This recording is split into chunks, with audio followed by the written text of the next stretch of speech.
Hello and welcome to another TLDR global video. Money is a complicated subject. We're all vaguely aware of how it works, how we get paid and how we can seek loans from banks and other institutions. However, things get murkier when we're talking about national debt. Who exactly is loaning the US or UK governments billions, no trillions of dollars? What about global debt? How can the world have debt? Who's lending the world money? Aliens? Sorry, I'm spiraling here. So let's explain what's going on, how governments borrow money, and who the globe owes money to. About a week ago, we put up a poll asking Patreon backers which video topic they'd like us to cover next on the channel. They picked this one, and well, here we are.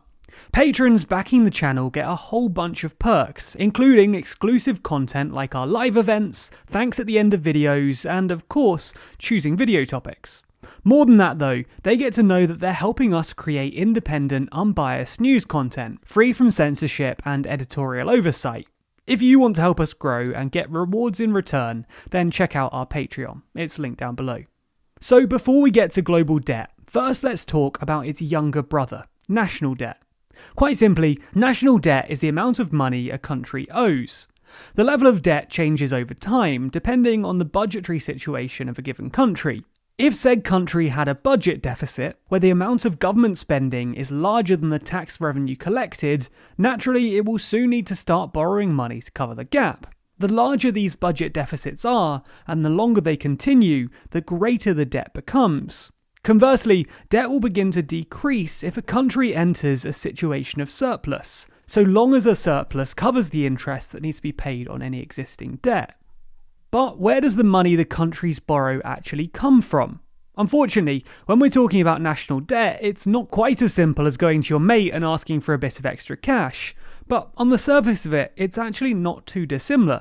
A lot of the time, money basically comes from government issuing what are known as bonds or gilts for various actors to purchase, which is effectively an IOU. Remember those? Maybe it actually is as simple as borrowing money from your pals at school. Anyway, the purchaser of the bonds can be anyone, including governments, banks, and private firms or individuals. The borrowing government can do whatever they want with the money, provided it's paid back in an agreed upon way by an agreed upon time.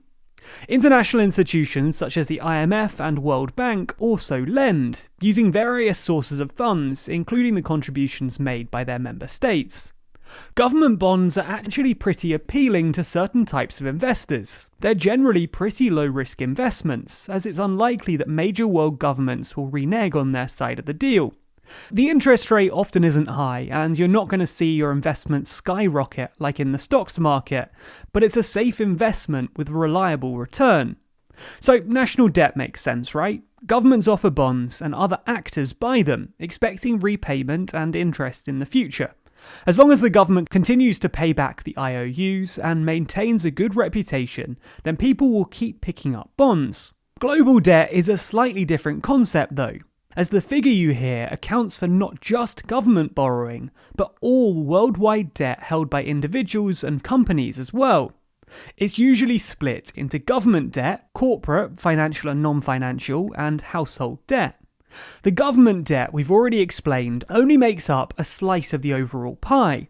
As of the first quarter of 2020, those most in debt globally were firms, followed by governments, then financial institutions, and rounded off by households.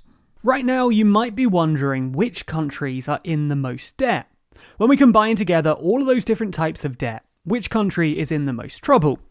Well, as of 2020, the clear leader is Japan, with a national debt standing at 234.18% of their GDP. The next is Greece at 181%, followed by Sudan, Venezuela, Lebanon, Italy, Eritrea, Barbados, Cape Verde, and to round off the top 10, Portugal.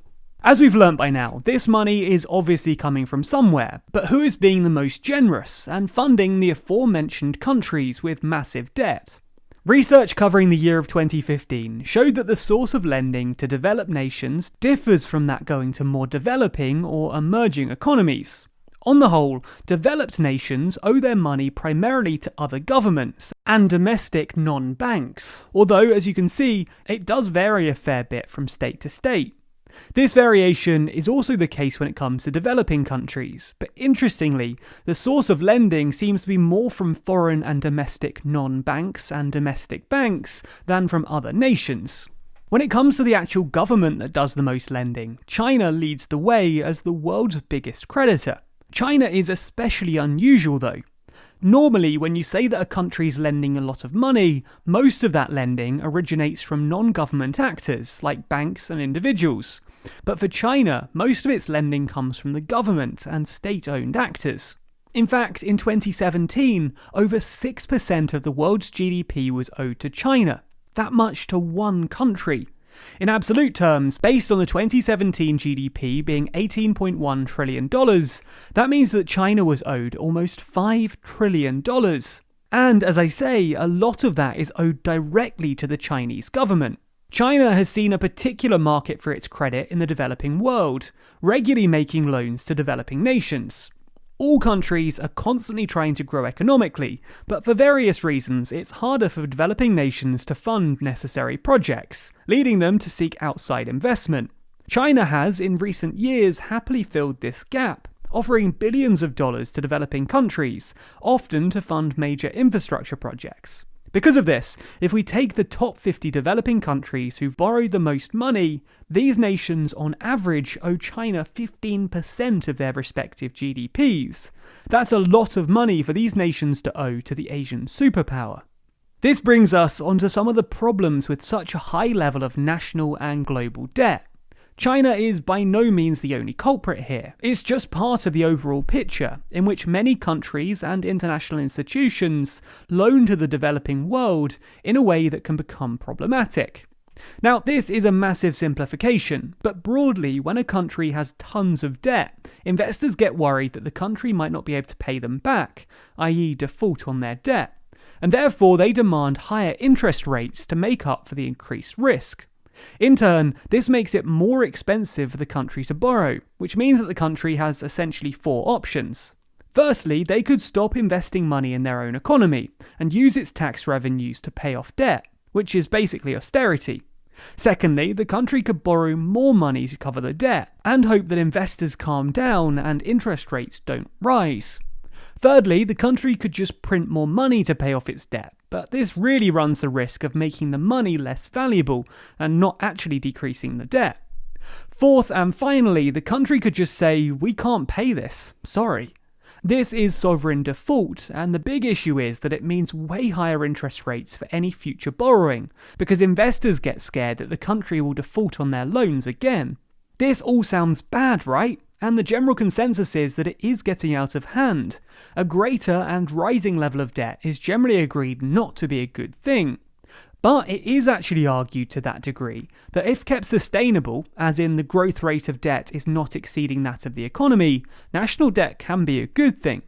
Governments need to invest in projects to improve the quality of life and economy of their nation. How are they going to do this if they can't raise enough money? Provided the government doesn't overreach and can still pay it back, it's often a very sensible move. Thinking of our current circumstances as well, the pandemic has thrown a whole host of issues at governments. Furlough schemes need funding, greater benefits need paying, and so to help out its citizens, a government may see debt as necessary. This is a Keynesian attitude to government. If the economy is ground to a halt, it's the duty of government to kickstart it and prevent a deflationary spiral. Wow, that got a lot deeper than I expected going in. But to answer the initial question, global debt is the amount of money owed by the world, whether that's personal, corporate, or national debt. The money's simply owed to someone else, and that someone could be a bank, an individual buying bonds, or even, surprisingly often, the Chinese government. We don't owe money to Martians, we're just moving money around, and actors owe money to each other. It's ultimately just a debt cycle. And with money being more of a concept rather than a physical good, it's easy to get to the point where governments and businesses owe trillions of dollars to each other. I mean, money's not even real. Like, who decides on its value? Sorry, I'm spiraling again. Hopefully that helped, and you know a little more about what global debt actually is. If you want your questions to be answered, or you want to choose our next video topic, then be sure to sign up to our Patreon. It's linked down below. If you're not up for Patreon, then you can also subscribe to the channel and hit the bell so you don't miss any of our videos when they're posted. Special thanks to all of these wonderful people who already back us on Patreon. And if you sign up, then you too could see your name at the end of videos.